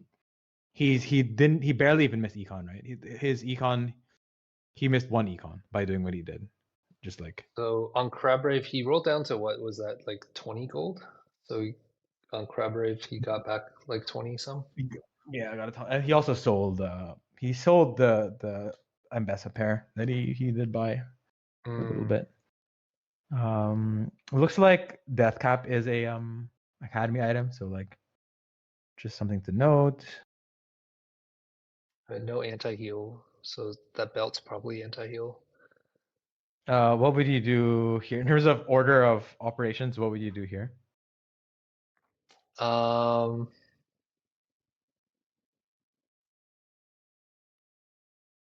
I think he already sold all the units that he doesn't need, so pretty much do the roll down first and then itemization. He items are pretty much where you want them to be right now. He sold the Swain, so yeah, if anything, if I still had the Swain on my board, that's where I would have usually get into issues where I get bench locked and then I'm like worried, should I use an item remover? Like, should I duplicate the Swain pair? Uh, Yeah. so I think just open selling that Swain simplifies a lot of that. Oh, I think he did a pretty good job of like avoiding getting dizzy. He sold every unit that doesn't really go on this board, right? Like, yeah, maybe like there's some board he can settle on with Mbessa 2, Swain 2, but he's just like, whatever. Like, I'm just playing just Sentinels and calling it a day, which I think, given his goals and I assume he has a read on what is contested this game, seems fine. There is a Heimer 2 already, right? If you look here on the right, so he's at least one way contested, assuming that guy is not like Black Rose Heimer. Um, Yeah, so okay, so most yeah, likely I this agree. is Roll. he wants to get out of Heimer. But yeah, just keep rolling. Oh wait, really? I feel like he's Heimer paired, and is possibly double death cap, right? Oh, okay. I mean, I don't think you necessarily have to, but you could go Stone Plate, Sunfire, double death cap, Mm-hmm. just because it's an academy item. All right. Um, Wait, does the amp okay. does the amp double up for the same unit? Yes. Yeah. Oh, Stacking academy items does give you more amp. okay. Every additional one gives you more amp, so it's actually like reasonably useful. Gotcha. So pretty Maybe much roll maybe reasonably useful is an understatement. It's actually quite good. very, I yeah. don't know if you'll go for double death cap here, but I probably would. Okay. Assuming I hit Heimer too. Yeah. And I think here we roll until we find at least an Alawi and Heimer to Alawi two, or not Alawi two, Loris two. So we can get six Sentinel, at least an Alawi with three Rebel and Heimer two. Like that would be the point that we stop. I think so. I guess maybe a little more flexible just to see like, with each shop. We can say like, oh, Yeah, do we stop now? But I would tend to agree as an overall picture. Yeah, that yes, that's sort of the overall board we want to stop rolling on. Yeah, I feel like the Silco would get us too dizzy. I wouldn't even bother with the Silco. But interesting that he's holding like the Ambessa and the Twisted Fate on bench too. Oh, this Jinx. yeah, Oops. I assume that he just clicked on those by default, but like it's just making him dizzy, and he would rather not. I don't know why there's. I think is the Darius from the orbs. I forget now why he has that, but Yeah, probably. See, this is I like wonder where if the he. Go I ahead. feel like I would have wanted to hold all the early game rebel units. Like you could have easily gotten into seven rebel here. Oh yeah, now that he has the Jinx, I could see it, but um I've seen so a few of my other VOD reviews, which we're not going to get to go over today anyway. I could bring up next time. Hmm. People do this a lot, where they find the Jinx here and they just pivot into the rebels here. And like, yes, you could have held the rebels. Maybe there's some spots where you even could have held them at the without cost of econ on 3-7. But it slows you down a lot as well, right? To have yourself completely bench locked. Yeah, I end Um, up in that situation so often where I'm like straddling two or three lines and then don't know what to do and then just get indecision. yeah, because like practically speaking, it's very hard to like even full flexing two lines is already like quite difficult. So what I've seen people tend to do is just they only really, unless they have a really good offer rebel, they only really like start to even consider the seven rebel line when they find the Jinx, assuming that your spot is not very clearly rebel. Which in this spot it's not, right? Given he has a Sentinel, a Spat, he has double Heimer, like rebel is kind of far. So I mean it's not super far, but it's kind of far, such that I feel like only a Jinx would make you truly think about it here. Okay. Um, but I would assume now he starts to think about it, but I'm not sure. It's still quite difficult, right? You'd have to hold this Jinx, and now you have to hold the Elise. So now, like, I would definitely sell. I would sell the, but Mbessa can make your board as well, right? On the Rebel board. So like, do you sell the Mbessa? You definitely sell the TF and the Darius. Um, but now you're only two bench slots. But like, let's see what he does. I assume you buy this. He doesn't even buy the Elise, meaning he's not really considering like the seven rebel board in totality, right? You could even play the Jinx on the academy board sometimes. Um, Oh, okay, big hit there. Anything you oh, probably nothing. I mean, Dambessa too. Yeah, Oh you have yeah, what Sterak's it as is your unlimited academy too. item. I'd probably buy it. Oh yeah, it is direct. Yeah. Sorry, I missed it. It's Ambessa too. Yeah. Um, Although your itemization is buy. kind of weird on her. So you don't have any other items besides Sterak's for you Yeah, put throw on it a does give Sentinel. you. How would you play them? It would be Ambessa over. You just play it over the second Loris, and then that's it, I Yeah. guess.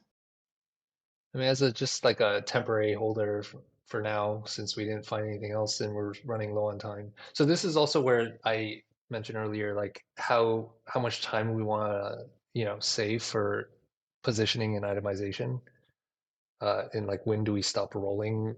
Not just from a board strength standpoint, but also from a time standpoint. Yeah, I would think 16 is still it's like cutting it close-ish, but I personally would still consider. I would still very likely roll here unless you're willing to like dupe. You can make this dupe Loris and call it a day, but I feel like you kind of really want the Alawi. And you're also sitting Heimer pair. Like I'm not super set on stopping here. Hmm. Um Like, what's the latest you stop? 10 seconds to position and itemize? Because we I had a stop a lot of little items. on the I stop a little on the late side personally, but I which could be wrong, but Like if I feel like I'm 1 unit off of a big spike here, which to me here there are like 2 units that could really spike. It's Heimer in shop and Ilawi in shop, right? Both of which are maybe Ilawi's not a massive spike, but like it could be 6 Sentinel over the Lux, right? Although Like if Lux we, gives you oh, yeah, so you then Sentinel spat the Jace, you put no the Mbessa Ilawi over the Lux. Yeah. And because I if you feel like take that the would be Lux, strongest you board. lose the Sterax. Yeah, which you don't even really care about that much.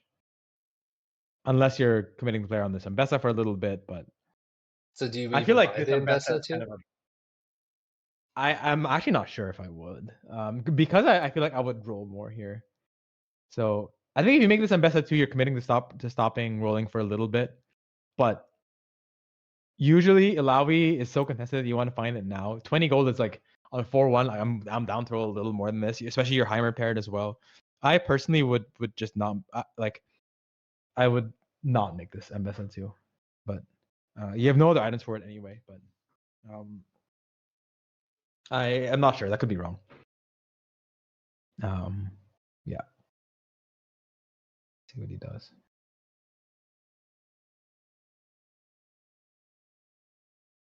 Yeah, it looks like he's just committing to this board for now. Yeah.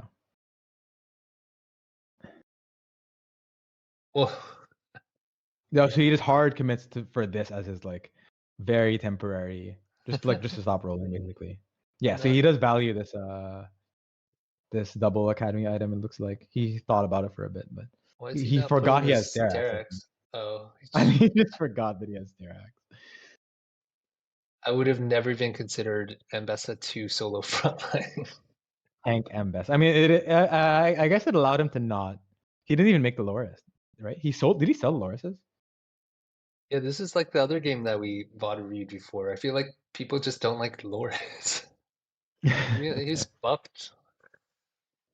Oh, I would. I'm surprised that he didn't like the Loris that much. That he's willing to sell the Loris there, but okay. Oh, Academy. I forget what the sponsored items are, but I guess Bronze for Life is also so busted. This is a hard decision for me. So his augments are currently mentorship, so global combat. He doesn't need much gold because it's scuttle puddle, and then he has more like effectively this second augment is sort of gold in some ways because it's like a very tiny amount of gold and like component guarantee. Like it's like like it helps fix your items a little bit.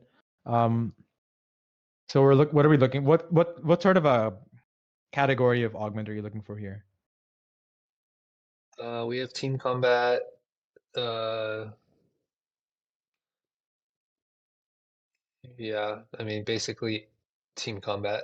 You don't need more gold. And item-wise, if you're playing Academy, you already have plenty of items. So probably just team combat or, I mean, another Academy emblem is kind of like team combat, at least, because that's going to affect all your main carries at least. Yeah, I think so. I think we are going for a combat here, and then it's just a matter of like because the first two are silver. This is like the most impactful augment. I feel like you just want something that's like as strong as possible, like as broken as possible, basically with your current setup. Um, If you take bronze for life, then you want to then like because we already have 5 academy, like and we have the sentinel emblem. I feel like bronze for life, you then want to like get out of some of the verticals to spread it out more, right? it's actually so hard to play around it. Yeah, it's just it's so tempting because of how broken it is. But I think you don't play it. I think you do take this academy crown. Yeah, yeah. I think that's what I would lean toward. I forget what the other academy item. It's Sterax, Deathcap, and what? Is it Runans? Yeah, I think Runans.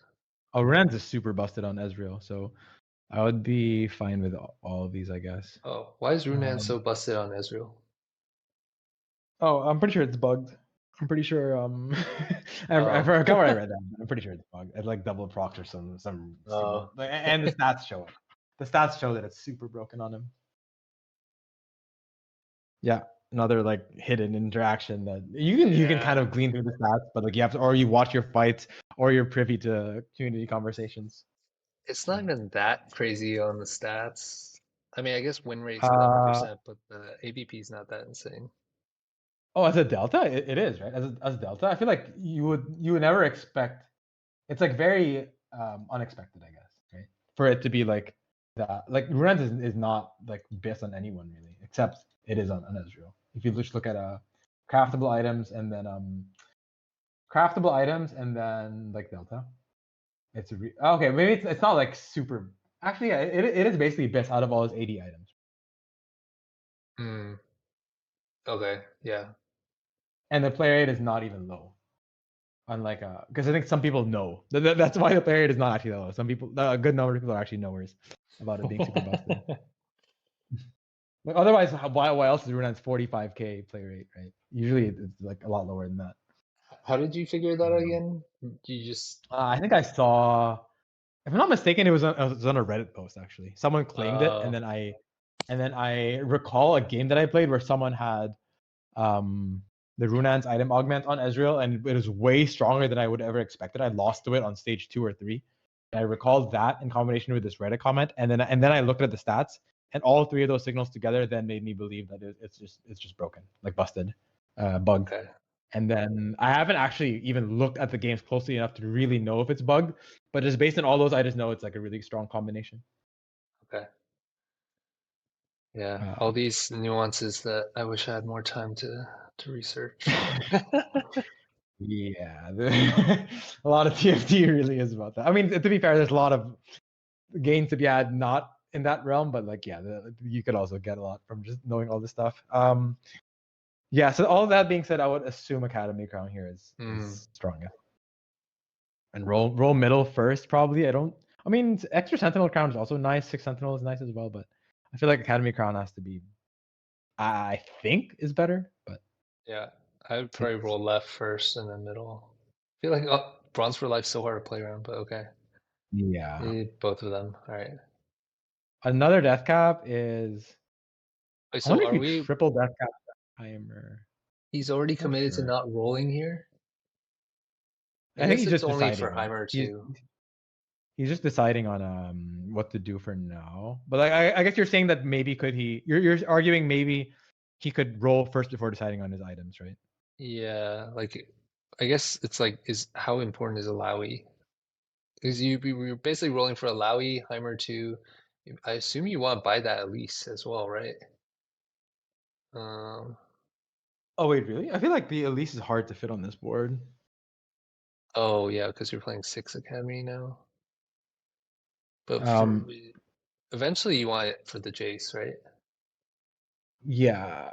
Not always. You don't even really fit Bruiser, right? I would say here, um, his HP to me is what would indicate more of. So I think I would have overrolled on 4-1, right? I said I wanted to roll more. He settled on this Ambessa and decided to just sit here. I would have overrolled a bit, um, looking for the Alawi. So he's playing this Mhm. better than I am in the sense that like he's not tanking his econ. He gets a free Leona too, kind of nice. He's not taking his econ to dig for this Alawi, right? Maybe he knows that Alawi is less contested in this game, or maybe it is contested and he just doesn't mind so much. But um, I would say that the reason he's not rolling on 4-2 here, just 84 HP, you can tank a bunch of losses here and be fine, right?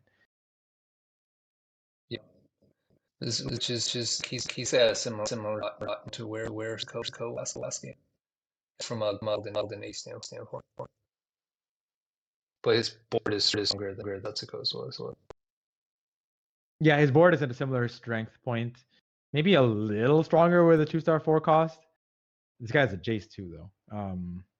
But like he's not gonna take fat losses to like this guy is pretty strong and he didn't even take that big a loss, right? yeah, So like that's probably the reason why. And I think I underestimated the strength of this Ambessa too. Like it's allowing him to actually not take big losses and stop rolling. SM two's like between 3 unit lot versus like 6 losses probably. Oh, your audio is doubling up again. I'm Oh, not sure oh, why.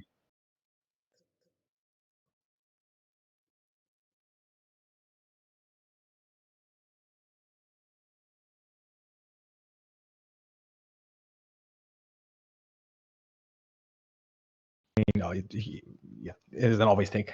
Not too much to say there. Yeah. Is my audio better now? Yes. Okay. All right. I think I gotta wrap up soon. Maybe we gotta get to an Augment and call it. Okay. Sounds good. You can jump to anomaly here. Okay. At least for this target use, we can IO at least another Oh, option.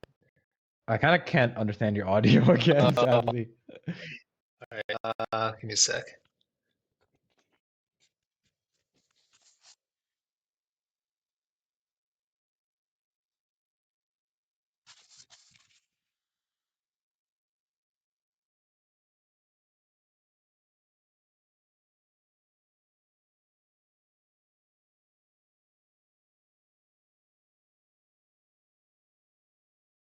You know?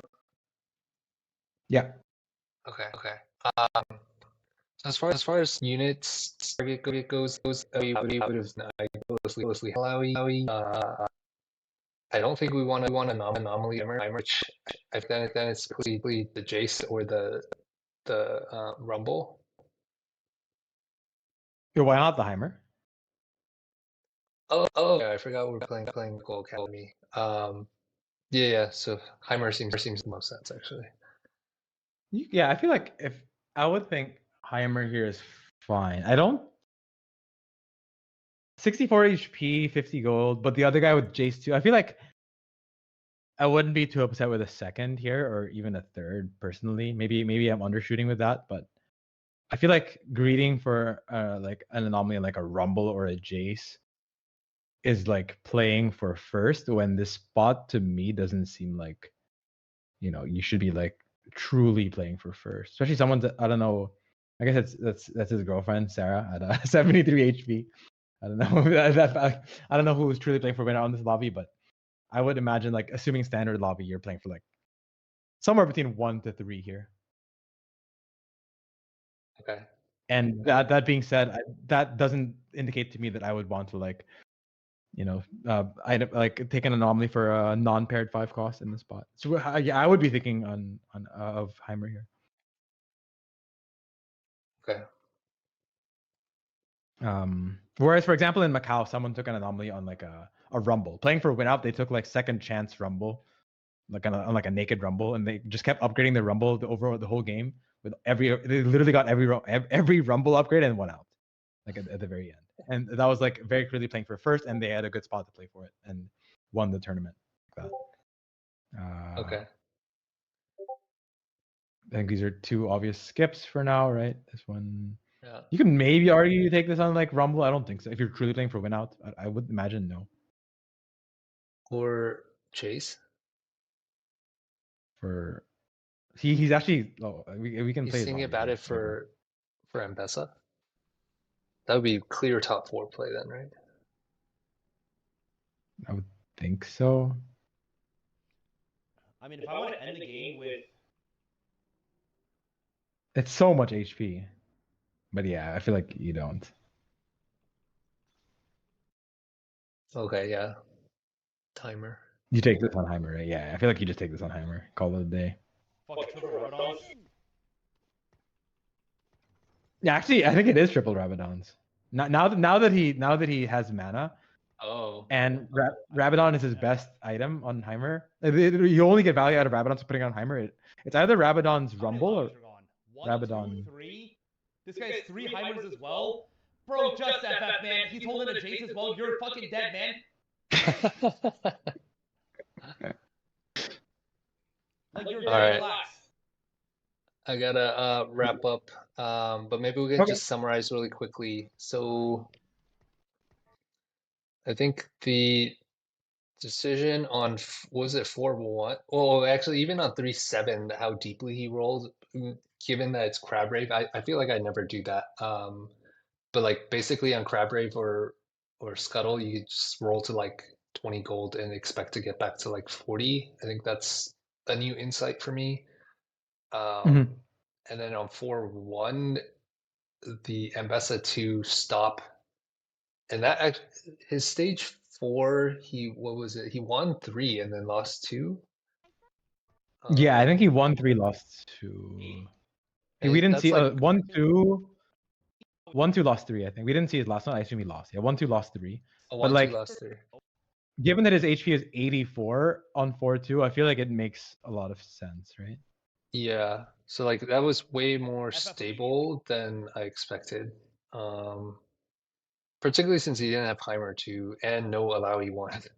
I mean, it depends what he fought. Here he fought a guy That's that weak. sent 0 and has nothing, right? Literally not even Ezreal. His items aren't Ezreal. This guy kind of messed up his roll down Yeah. items. So he high rolled this matchup, and then on 4-2, what did he fight? He fought a Uh-oh. 50 gold level 7 board. So like there to be Okay. fair, there is a Mundo 2 on this board, but like he did high roll his matchmaking, right? So like but I do think that an expectation, if he loses, he's gonna take like 1 or 2 unit losses here. Because it's only 4-1 and 4-2, right? So and he also low rolled this, and then he fought whatever this is. Jace 2, Heimer 2. So but in general, I agree with you that like, yeah, this is a little stronger than I thought, which is why like I wouldn't have even made them Mesa 2, which I think is wrong. Or I was considering not making the Mesa 2. Ultimately, I think I said I wouldn't, but yeah. Goes to show that like at this HP, you can very much consider like a middling strength board or like a non-conventional board just to make a bit more econ, right? Yeah. Um, Especially if you're streaking early game, the Mbessa with the armor MR and just like a solid unit. I feel like I need to play around that more.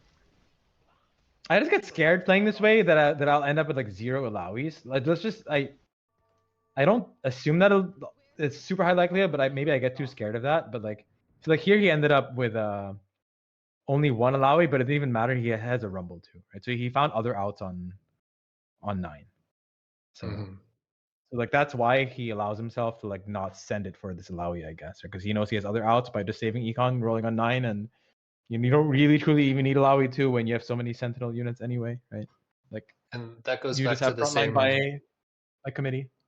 Yeah, that's like the same logic that Setsuko had from the last game. When you go Sentinel Emblem, then you aren't as heavily reliant on hitting Alawi 2. Mm-hmm. Okay. Cool. So I think zooming out even more than between game 1 and game 2, trying to think back, what was the summary for me? I think the augment was a big one for the first game. I think this augment one was fine. And as far as rolling goes for the first game, Setsuko, like I think we generally got it. The itemization was kind of stuffed on the first game, but as far as rolling, it was okay. I think for this game, I probably would. I think I said I would have built the Mbessa 2 and stopped there, but I don't think I would have Yeah. solo frontlined her, um, which actually worked out. But yeah, and that was stable enough. I feel like I maybe need to, and both of these were like basically Fast 9 games, and I find myself in similar situations, but I think in both scenarios I would have rolled way more, especially if I thought I was contested. And maybe part of this is unique to having a Sentinel emblem specifically for having, like you said, being able to spread out your front line and not be so centralized around Lawi. Because I've played so many games where I'm like rolling aggressively on 4-1, 4-2 to try to hit Lawi 2 and I miss and I just go bot 4. But this seems, especially when you're playing from ahead, it just seems like a lower variance way to play when you're playing Sentinels. Yeah, for sure. I think a lot of it really is the HP. Like the 100 HP from Setsuko, 84 is also like quite good. Such that it allows you to play this way, right? And like even just the extra unit on level 9, even if you don't have Sentinel spat, I think just having a +1 unit is frontline in that regard, right? Such that like if you do end up missing a Laui, you can make up your strength in other ways. I mean, obviously there's Rumble too, but like which is not guaranteed. But I mean, there's Jace. There are other ways of adding more frontline. Yep.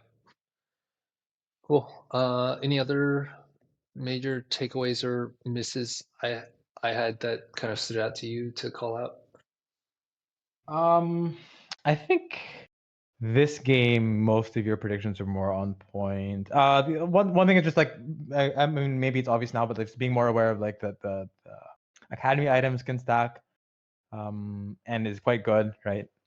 The Runans and Ezreal being really good, just as an interaction thing.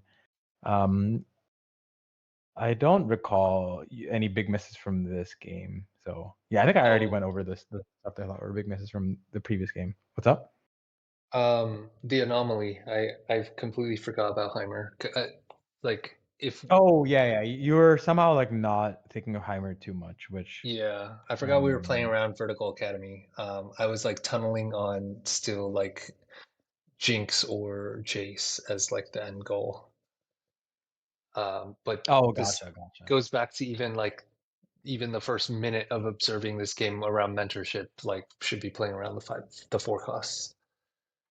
I think the other thing really too is that you have the double death cap. Like I feel like when you have the double death cap, like you're already like forced to play around Heimer, right? As Yeah, soon as he makes it here, like who else is getting value out of this, such that like Heimer's stuck on your board, and given he's your only pair, it's like, well then you're unless you're 100 HP, I feel like, or like 90, I feel like you're kind of forced to take something for him, right?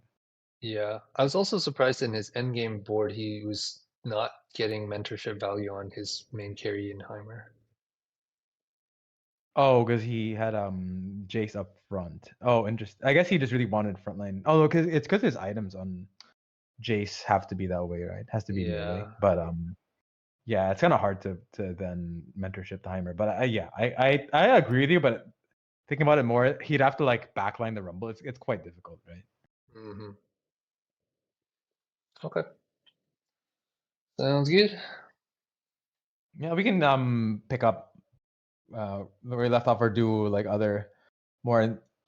Yeah, we could do more stage 4 stuff for another session for sure. I feel like I was hoping to be more shotgunny with this and go over more games, but I think maybe I dwelled too much on certain decisions.